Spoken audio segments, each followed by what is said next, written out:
السلام عليكم ورحمة الله وبركاته.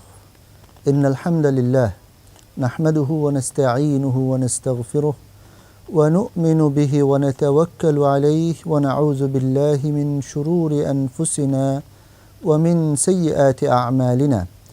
من يهده الله فلا مضل له ومن يضلله فلا هادي له وأشهد أن لا إله إلا الله وحده لا شريك له وأشهد أن محمدا عبده ورسوله. أما بعد. প্রিয় দর্শক, যে যেখান থেকে এটিএন বাংলার পর্দায় জুমাবারের বিশেষ আলোচনা আখলাকে হাসানা দেখছেন, সকলকে জানাই আন্তরিক মোবারকবাদ। প্রিয় দর্শক, আমাদের এই আখলাকে হাসানা বা উত্তম আচরণ আখলাকের মাঝে ধারাবাহিকভাবে আমরা শুনছিলাম বিভিন্ন আখলাকের বিভিন্ন দিকগুলো, যেগুলো আমরা কোরআন এবং সুন্নাহ থেকে নির্দেশিত এবং নির্দেশনা পেয়ে থাকি। পাশাপাশি রাসূলুল্লাহ সাল্লাল্লাহু আলাইহি ওয়াসাল্লামের জীবদ্দশায় যে সকল আখলাকগুলো দেখেছি, তিনি আমাদেরকে উদ্বুদ্ধ করেছেন, সেই আখলাকগুলো আমরা জানার এবং মানার চেষ্টা করছি। আল্লাহ তাআলা আমাদেরকে তৌফিক দান করুন। আজকে আপনাদের সামনে আলোচনা করার জন্য নিয়ত করেছি আস-সাখা বা উদারতা, মহানুভবতা, যেটা দেখা গিয়েছে রাসূলুল্লাহ সাল্লাল্লাহু আলাইহি ওয়াসাল্লামের জীবনের পুরোটা অংশে তিনি অত্যন্ত সাখী ছিলেন, দানশীল ছিলেন, পরোপকারী ছিলেন, অন্যের প্রতি সহযোগিতার হাতকে প্রসারিতকারী ছিলেন।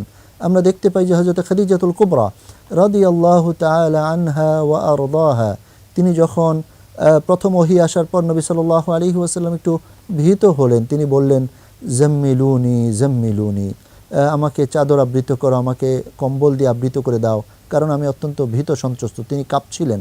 হযরত খাদিজা রাদিয়াল্লাহু তাআলা আনহা কিন্তু তাকে বললেন যে ওয়াল্লাহি লা ইউখজিকাল্লাহু আবাদা, আল্লাহর শপথ করে বলছি, আল্লাহ তাআলা আপনাকে কখনোই লজ্জিত করবেন না, কারণ আপনার ভিতরে অনেকগুলো আখলাক রয়েছে। যেই আখলাকের ভিতরে অত্যন্ত গুরুত্বপূর্ণ একটা আখলাক হলো যে আপনি অত্যন্ত উদার, আপনি মানুষের প্রতি উদারতা প্রদর্শন করেন। প্রিয় দর্শক, এই উদারতা এবং অন্যের প্রতি সহযোগিতা এই বিষয়ে একটি হলো যে এই শাখাটা কি ধরনের, উদারতা কেমন।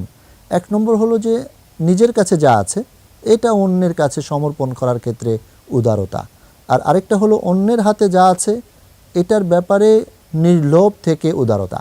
এই দুইটা বিষয় কিন্তু মানুষের জীবনে অত্যন্ত প্রয়োজন।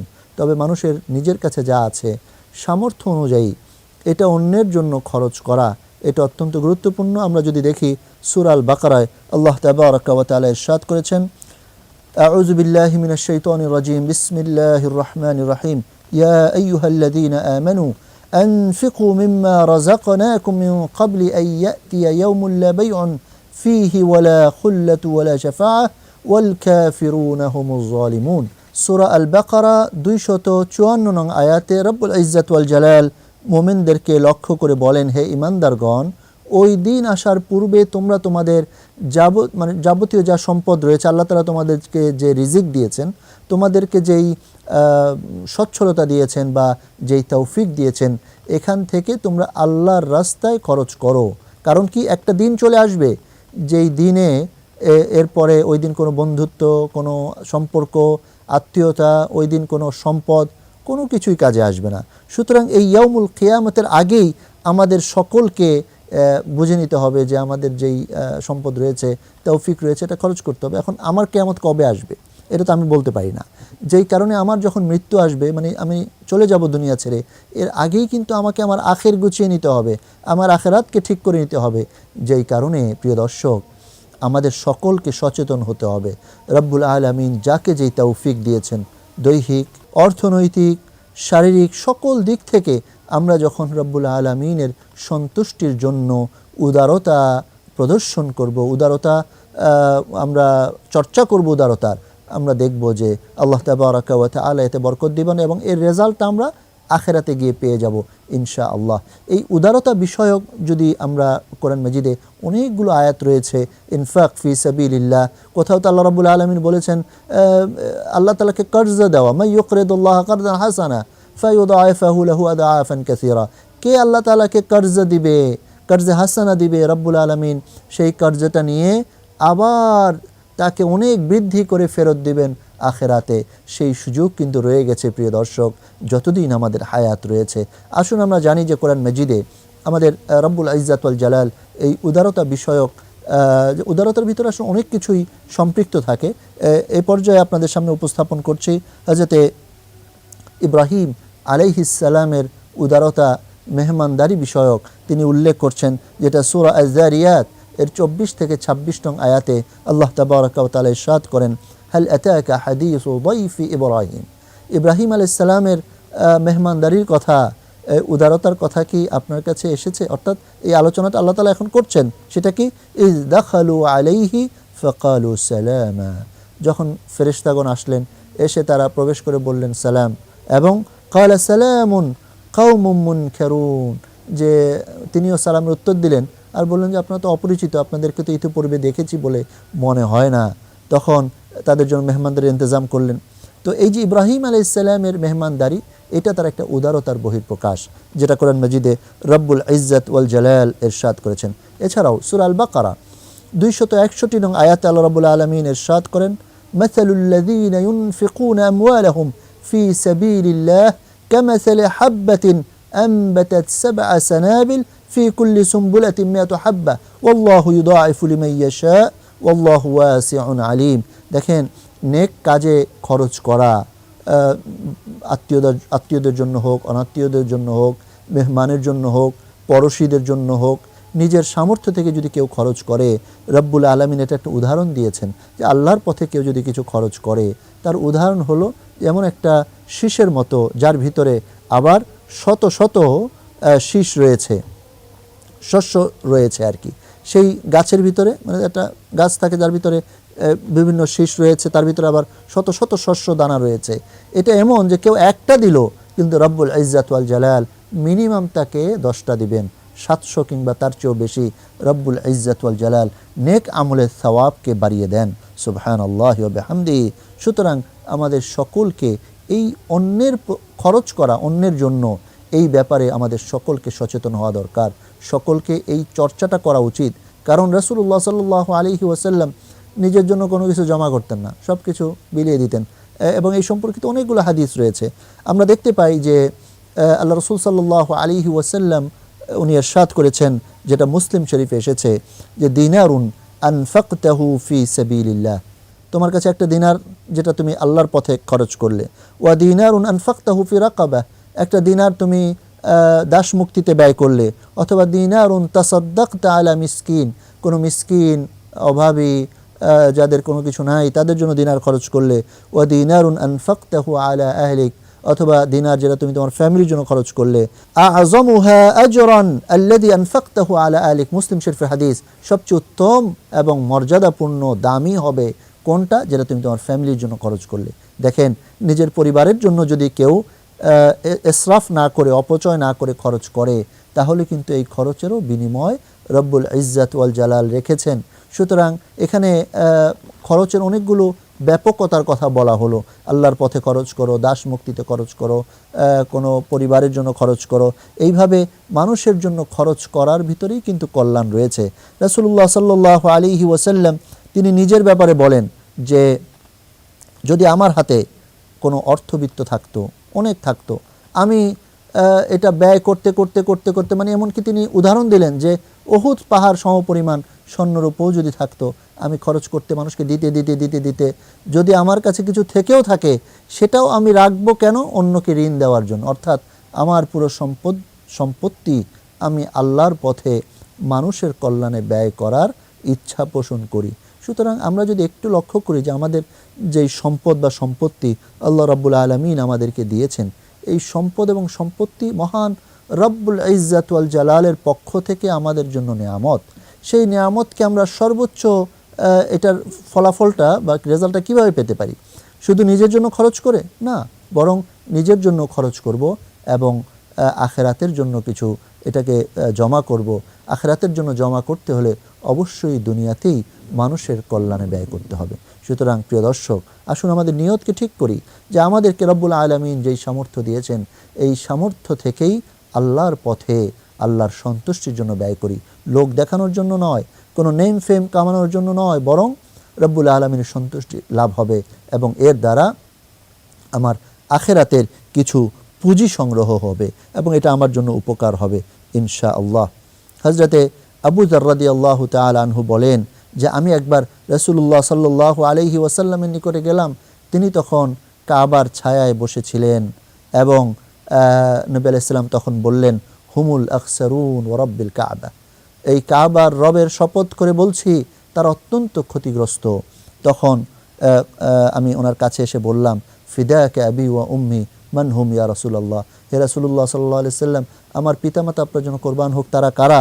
নবী আলাইহিস সালাম বললেন, হুমুল আকসারুনা আমওয়ালা, তারা ওই সকল ব্যক্তি যাদের সম্পদ অনেক বেশি, তবে ইল্লা মান ক্বালা হাকাযা হাকাযা হাকাযা, অর্থাৎ নবী আলাইহিস সালাম দেখালেন যে ডানে বামে সামনে পিছনে দেখিয়ে বললেন যে যারা এই ডানে বামে সামনে পিছনে চতুর্দিক থেকে খরচ করে, সম্পদ অনেক আছে খরচও করে চতুর্দিক থেকে, এরা ব্যতীত সম্পদ অনেক আছে কিন্তু খরচ করে না, তাহলে বোঝা যাবে এই ব্যক্তি কিন্তু ক্ষতিগ্রস্ত হয়ে যাবে আখিরাতের ময়দানে। হাদিসটি বুখারী এবং মুসলিমের।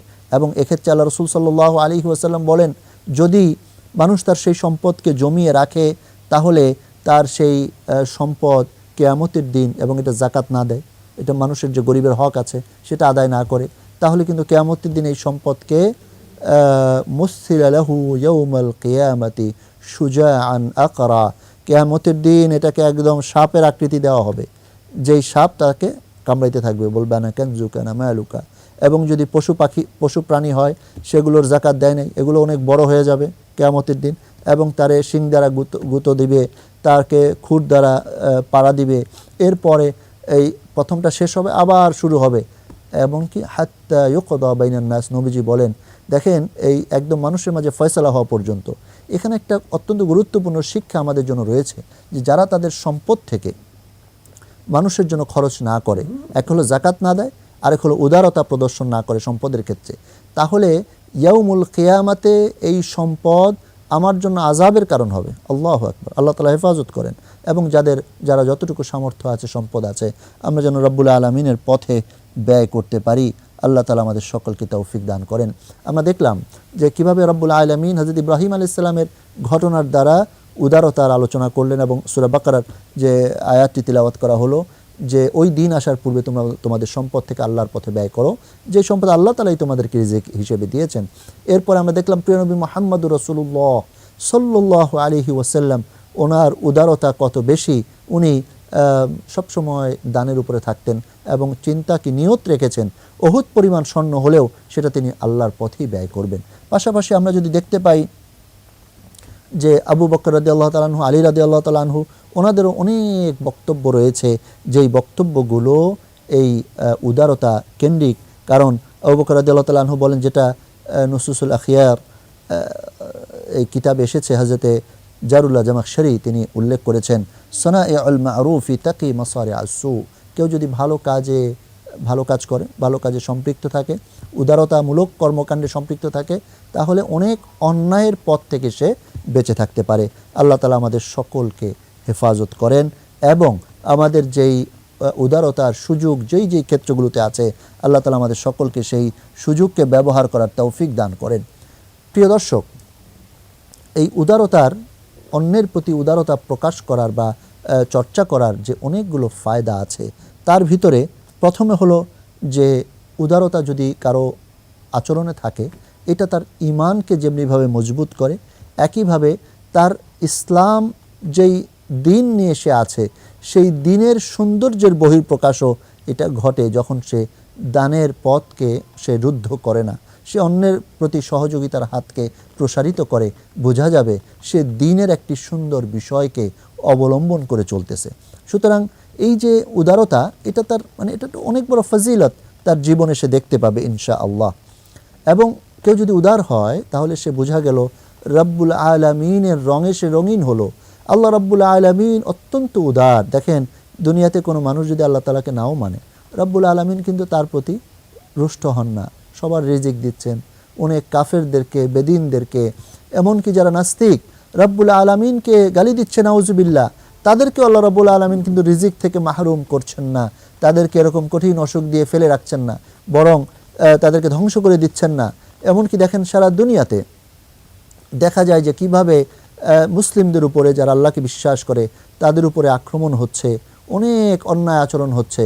রব্বুল আলামিন কিন্তু তারপরেও সকলের প্রতি উদারতা দেখিয়ে যাচ্ছেন। সুতরাং কেউ যদি উদার হয়, যেন সে রব্বুল আলামিনের রঙে রঙিন হলো, যেন সে আল্লাহ তাআলার ব্যাপারেই উত্তম ধারণা পোষণ করলো যে আল্লাহ তাআলা যেই উত্তম উত্তম আচরণের কথা বলেছেন তার ভিতরে উদারতাও অন্যতম। সুতরাং এটা সে গ্রহণ করলে নিজেই সে সম্মানিত হলো।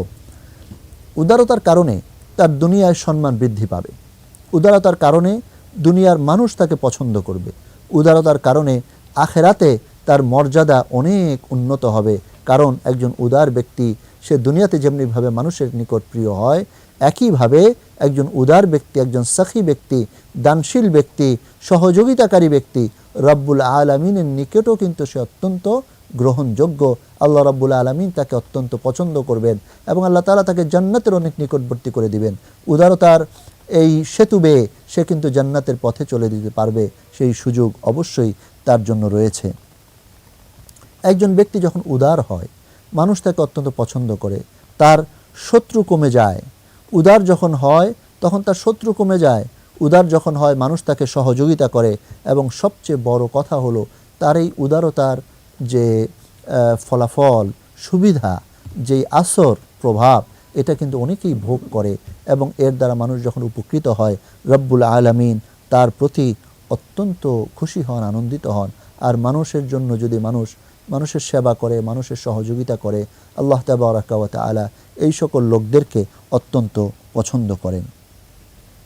আমাদের যে এই উদারতা যেটা আমরা আলোচনা করছি, এই উদারতার প্রকৃতিটা কেমন হওয়া উচিত, মানে কি ধরনের আচরণ করলে বা কি করলে বোঝা যাবে যে একটা মানুষ উদার। আসলে দেখেন, মানুষের উদারতার ক্ষেত্রে একটা অত্যন্ত গুরুত্বপূর্ণ প্রাথমিক যে বিষয়টা থাকে, মানুষ কিন্তু দুনিয়ার বিভিন্ন প্রয়োজনের প্রতি মুখাপেক্ষী।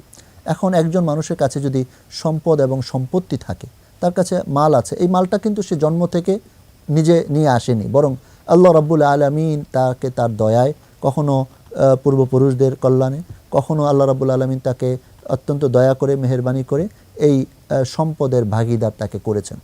এখন এই সম্পদটা যখন সে মানুষের মাঝে ব্যয় করবে, তার হইতে পারে স্বর্ণরূপ, হতে পারে তার পোষা প্রাণী, হতে পারে মানে চতুষ্পদ জন্তু, গরু, ছাগল, ভেড়া, উট, দুম্বা, মহিষ, এরকম হতে পারে। এভাবে বিভিন্ন ধরনের প্রাণীর মালিক হতে পারে, অথবা স্বর্ণরূপেরও মালিক হতে পারে, টাকা পয়সার মালিক হতে পারে, বিভিন্ন কারেন্সির মালিক হতে পারে। এগুলো সে কী করবে? মানুষের জন্য ব্যয় করবে। কেউ পোশাক বানায়, সে চাইলে ওটার জন্য মানুষকে ফ্রিতে পোশাক দিতে পারে, মানে যার প্রয়োজন আছে। অনেকের ধরেন গার্মেন্টস ফ্যাক্টরি আছে, এই শীতের সময় সে কিন্তু সোয়েটার বা জ্যাকেট বা মোজা, যেগুলো মানুষের শীত নিবারণে সহযোগিতা করবে, কম্বল, এগুলো মানুষের মাঝে বিতরণ করতে পারে।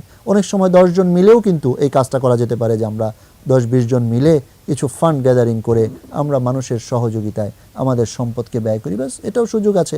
সুতরাং মানুষ যে কোনোভাবেই তাদের সেই উদারতা প্রদর্শন করুক না কেন, তার সম্পদ থেকে অবশ্যই সেটা কিন্তু মানুষের কল্যাণে অনেক কাজে লাগবে। মানুষ সম্পদের প্রতি অনেক প্রয়োজন অনুভব করে, সুতরাং সেই প্রয়োজন তাদের খাদ্য, অন্ন, বস্ত্র, বাসস্থান, বিভিন্ন দিকে তার মৌলমানবিক চাহিদা পূরণের ক্ষেত্রে যদি আমরা সহযোগিতার নিয়ত করি, রব্বুল ইজ্জাত ওয়াল জালাল আমাদের সেই সহযোগিতাকে অবশ্যই কবুল করবেন। হাল জাযাউল ইহসানি ইল্লাল ইহসান, আল্লাহ রাব্বুল আলামিন ইহসানের প্রতিদান বিনিময় ইহসান দ্বারাই দান করবেন ইনশাআল্লাহ। প্রিয় দর্শক, মানুষ আরও উদারতা প্রকাশ করতে পারে তার জ্ঞান যে রয়েছে, তার জানা বিষয়, এই জ্ঞানকে অন্যের মাঝে প্রচারের দ্বারা সে কিন্তু তার উদারতা প্রকাশ করতে পারে, চর্চা করতে পারে। সেটা হলো, সে একটা জিনিস জানে, সে অন্যকে এটা জানালে কি হবে? ওই ব্যক্তি কিন্তু ওই জ্ঞানের দ্বারা উপকৃত হলো। কেউ যদি জ্ঞানকে লুকিয়ে রাখে, একটা তো হলো কেউ যদি দ্বীনি জ্ঞান লুকিয়ে রাখে, কিয়ামতের দিন আল্লাহ রাসূল সাল্লাল্লাহু আলাইহি ওয়াসাল্লাম বলেন তাকে আগুনের কাঁচি দ্বারা তার জিহ্বা কাটা হবে। সে জ্ঞানকে লুকিয়ে রাখছে, সে কোনো জ্ঞানকে বলল না, জ্ঞানকে প্রচার করলো না। কেন এই কাজটা করলো? জ্ঞান, এই যে বিবেক বুদ্ধি, দেখেন অনেক মানুষ যারা হাতে পায়ে বা দৈহিক আকৃতিতে সুস্থ কিন্তু রাস্তাঘাটে ঘুরছে, কারণ কি? তার বিবেক নাই, তার বুদ্ধি নাই, তার জ্ঞান নাই। আর অনেক মানুষকে রব্বুল আলামিন তাদের হয়তো অর্থবিত্ত নাই, কিন্তু জ্ঞান আছে। সুতরাং সেই জ্ঞানকে প্রসার করে মানুষকে শিক্ষা দিয়ে সে কিন্তু জ্ঞানের ক্ষেত্রে উদারতার চর্চা করতে পারে, এই সুযোগ তার রয়েছে। সুতরাং একজন শিক্ষক অথবা একজন জ্ঞানী ব্যক্তি সে তার জ্ঞানকে অন্যের মাঝে প্রচার করতে পারে। আমরা দেখি যে একজন তার জ্ঞানকে প্রচারের দ্বারা, তার সেই জ্ঞান সমৃদ্ধ কথা বলার দ্বারা সে কিন্তু মানুষের মাঝে অত্যন্ত সমাদৃত হয়েছে। এবং তার কথা রব্বুল আলামিন, সে নবী এবং রাসূল না হওয়া সত্ত্বেও আল্লাহ তাবারাকা ওয়া তাআলা তার কথা কোরআনে উল্লেখ করেছেন এবং তার নামে একটা সূরা এসেছে, হযরতে লুকমান হাকিম। তিনি দেখেন, তিনি কিন্তু নবী নন, তিনি রাসূল নন, কিন্তু তার কথা কোরআন আল্লাহ রাব্বুল আলামিন উল্লেখ করেছেন। কারণটা কি? কারণ হলো সে তার জ্ঞানের ক্ষেত্রে উদারতা দেখিয়েছে, মানুষকে তার জ্ঞান সমৃদ্ধ বিষয়গুলো শিক্ষা দিয়েছে। সুতরাং জ্ঞান থেকে মানুষের মাঝে উদারতা প্রকাশ করা উচিত। আচ্ছা, এক্ষেত্রে আরেকটা বিষয় আছে, নসিহত, উপদেশ, ভালো কথা বলার দ্বারা। আমরা দেখেন, ভালো কথা বলা আর মন্দ কথা বলা, যে যেটা প্রচার করবে তার প্রভাব তার আমলে, তার কর্মে, তার আচরণে, তার আখেরাতে পড়বে। তো কেউ যদি ভালো কিছু জানে, এটাকে নসিহত, উপদেশ অন্যের মাঝে প্রচার করে সে কিন্তু উদারতা চর্চা করতে পারে এবং অন্যকে বিপদ থেকে হেফাজত করতে পারে। প্রিয় দর্শক, একইভাবে মানুষ কিন্তু তার নিজের কাছে নিজের যেই সম্মান মর্যাদা এসেছে এটাকেও অন্যের সহযোগিতায় ব্যবহার করতে পারে। ধরেন, আমার একটা কথার দ্বারা যদি ন্যায্যভাবে একজন মানুষের কোনো উপকার হয়, তাকে সেই সুপারিশটা করা উচিত, তাকে কোনো কিছু ভালো পথ দেখানো উচিত। বা আমার কারণে কেউ যদি আমার সাথে কাছে চলে কিছু ভালো কিছু শিখতে পারে, তাকে সেই সুযোগ দেওয়া উচিত। এভাবে মানুষ তার নিজের যে কোনো বিষয়ে অন্যকে সহযোগিতা করে উদারতা চর্চা করতে পারে এবং এর দ্বারা তার দুনিয়া এবং আখিরাতে অবশ্যই কল্যাণ আসবে ইনশাআল্লাহ।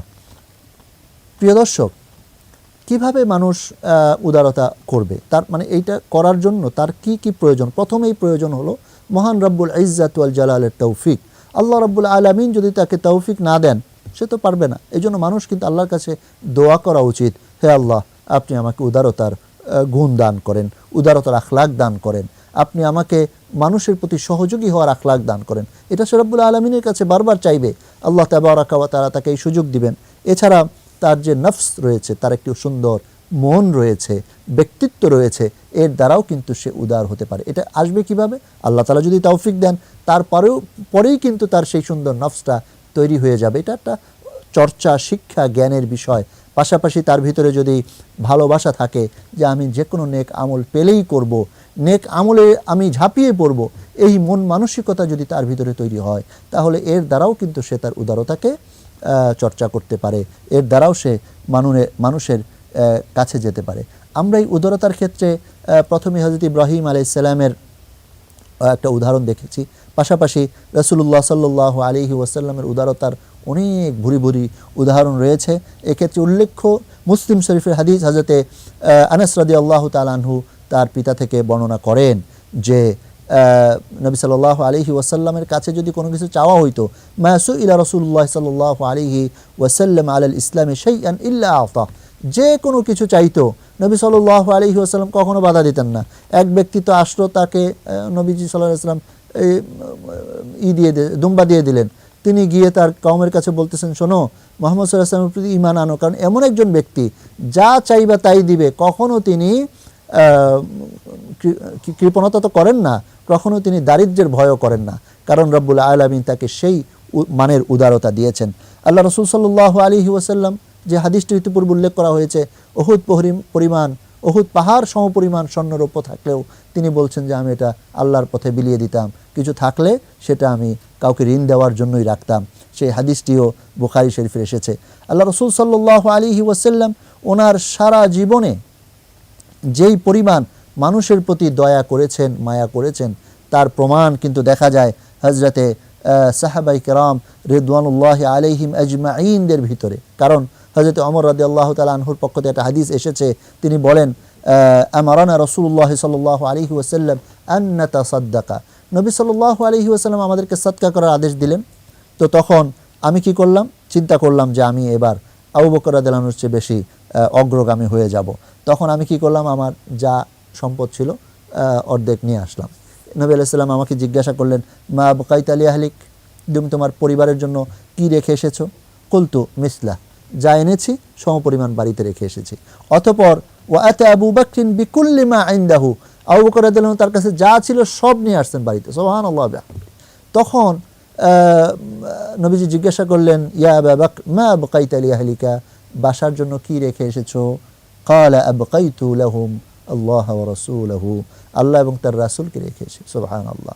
এই জন্য দেখেন প্রিয় নবী সাল্লাল্লাহু আলাইহি ওয়াসাল্লামের সেই উদারতার বহিঃপ্রকাশ দেখা গিয়েছে সাহাবায়ে কেরামের মাঝে, এবং সেই ধারাবাহিকতা তাবিঈন, তাবে তাবিঈন, এইভাবে কিন্তু যারা নেককার, যারা আল্লাহওয়ালা, যারা আল্লাহকে ভালোবাসেন, যারা আখিরাতকে কিছু পুঁজি সংগ্রহ করতে চান, প্রিয় ভাই বোনেরা, প্রিয় দর্শক, আমি আমার নিজের জন্য, আপনাদের সকলের জন্য মহান রব্বুল আলামিনের দরবারে ফরিয়াদ করছি, আল্লাহ তাআলা যেন আমাদের সকলকে আমাদের জীবনের প্রতিটি ক্ষেত্রে সামর্থ্য অনুযায়ী, সুযোগ অনুযায়ী উদারতার চর্চা করার তৌফিক দান করেন। এটা আখলাকে হাসানার অন্যতম একটি বিষয়, এবং এর দ্বারা আখিরাতে জান্নাতে অনেক কিছু পাওয়া সম্ভব, যেই সুযোগ ইসলাম আমাদের জন্য রেখেছে। ওয়া তৌফিকি ইল্লা বিল্লাহ। ওয়াসসালামু আলাইকুম ওয়া রাহমাতুল্লাহি ওয়া বারাকাতুহু।